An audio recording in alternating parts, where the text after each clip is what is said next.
ಈಕೆ ಮಗುವನ್ನ ಗೋವಾ ಕರ್ಕೊಂಡು ಹೋಗಿ ಅಲ್ಲೊಂದು ರೂಮ್ ಬುಕ್ ಮಾಡಿ ರೂಮ್ ಒಳಗೆ ಮಗುವನ್ನ ಕೊಂದು ಅದನ್ನ ಸೂಟ್ ಕೇಸ್ ಒಳಗೆ ತುಂಬಿಕೊಂಡು ಬೆಂಗಳೂರಿಗೆ ವಾಪಸ್ ಆಗ್ತಿದ್ರು. ಆಗ ಅರೆಸ್ಟ್ ಮಾಡಿರೋದಕ್ಕೇನ 4 ವರ್ಷದ ಮಗುವನ್ನ ಉಸಿರು ಗಟ್ಟಿಸಿ ಕೊಲೆ ಮಾಡಿದ ಪ್ರಕರಣ. ಮಗುವಿನ ಮೃತದೇಹವನ್ನ ಸದ್ಯ ಬೆಂಗಳೂರಿನ ನಿವಾಸಕ್ಕೆ ಶಿಫ್ಟ್ ಮಾಡಿದ್ದಾರೆ. ಯಶವಂತಪುರದ ಬ್ರಿಗೇಡ್ ಗೇಟ್ವೇ ರೆಸಿಡೆನ್ಸಿಯಲ್ಲಿರುವಂತಹ ನಿವಾಸ ಇವರು. ಮಧ್ಯಾಹ್ನದವರೆಗೂ ಕೂಡ ಮಗುವಿನ ಅಂತಿಮ ದರ್ಶನಕ್ಕೆ ವ್ಯವಸ್ಥೆ ಮಾಡಿದ್ದಾರೆ. ಬಳಿಕ ಹರಿಶ್ಚಂದ್ರ ಘಾಟ್ನಲ್ಲಿ ಮಗುವಿನ ಅಂತ್ಯ ಸಂಸ್ಕಾರ ನಡೆಯುತ್ತೆ. ಬದುಕಿ ಬಾಳಬೇಕಾಗಿದ್ದ ಮಗು, ಓದಿ ತನ್ನ ಆಸೆಯನ್ನ ಈಡೇರಿಸಿಕೊಂಡು ಸ್ವಂತ ಕಾಲ ಮೇಲೆ ನಿಂತ್ಕೋಬೇಕಾಗಿದ್ದ ಮಗುವಿನ ಜೀವನ, ತನ್ನ ಜೀವ ಕೊಟ್ಟ ಅಮ್ಮನಿಂದಲೇ ಜೀವ ಹೋಗುತ್ತೆ ಅಂತ ಬಹುಶಃ ಅದು ಕನಸು ಮನಸ್ಸಲ್ಲೂ ಅಂದ್ಕೊಂಡಿರ್ಲಿಲ್ಲ. ಅದಕ್ಕೆ ಕನಸು ಕಾಣುವಂತಹ ವಯಸ್ಸು ಅಲ್ಲವಲ್ಲ, 4 ವರ್ಷ ಮಗು. ಇದೀಗ ಕುಟುಂಬಸ್ಥರ ಅಂತಿಮ ದರ್ಶನಕ್ಕೆ ವ್ಯವಸ್ಥೆ ಕೂಡ ಮಾಡಿಕೊಡ್ತಾರೆ ಮಧ್ಯಾಹ್ನ ತನಕ. ಅದಾದ್ಮೇಲೆ ಹರಿಶ್ಚಂದ್ರ ಘಾಟ್ನಲ್ಲಿ ಅಂತ್ಯ ಸಂಸ್ಕಾರ ನಡೆಯುತ್ತೆ.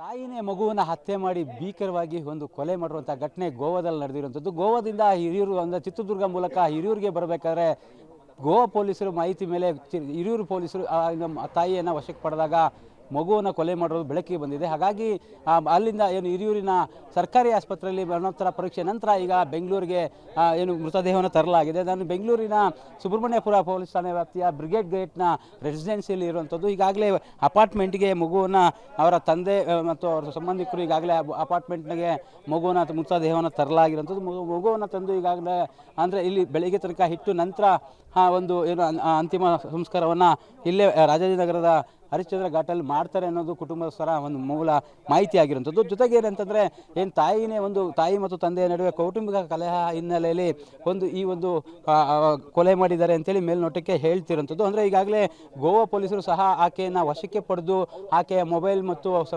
ದಾಖಲಾತಿಗಳನ್ನು ಕೆಲವೊಂದನ್ನು ಈಗಾಗಲೇ ಸಂಪೂರ್ಣ ಮಾಹಿತಿಯನ್ನು ಕಲೆಕ್ಟ್ ಮಾಡಿರೋಂಥದ್ದು. ಜೊತೆಗೆ ಏನು ಆಕೆಯನ್ನು ವಶಕ್ಕೆ ಪಡೆದು ಸಂಪೂರ್ಣ ವಿಚಾರಣೆಗೂ ಸಹ ಒಳಪಡಿಸಿದ್ದಾರೆ.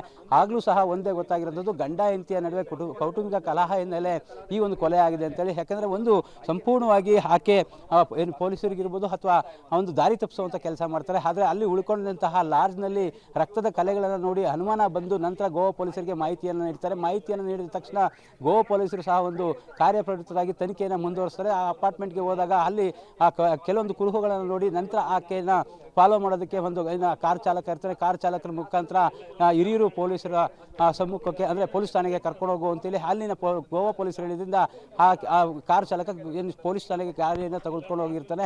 ಆ ಸಂದರ್ಭದಲ್ಲಿ ಒಂದು ಪೊಲೀಸರಿಗೆ ಆ ಮಗು ಮೃತದೇಹ ಸಿಕ್ಕಿರುವಂಥದ್ದು. ನಂತರ ಈಗಾಗಲೇ ಮರಣೋತ್ತರ ಪರೀಕ್ಷೆ ಮುಗಿಸಿ ಈಗ 1:45ಗೆ ಬೆಂಗಳೂರಿನ ಬ್ರಿಗೇಡ್ ಗೇಟ್ವೇಗೆ ಈಗಾಗಲೇ ಮಗುವಿನ ಮೃತದೇಹವನ್ನು ತರಲಾಗಿರುವಂಥದ್ದು. ಕ್ಯಾಮರಾಮನ್ ಯಶವಂತ್ ಜೊತೆ ಆನೇಕಲ್ ಅಂಬರೀಶ್, ಪಬ್ಲಿಕ್ ಟಿವಿ, ಬೆಂಗಳೂರು.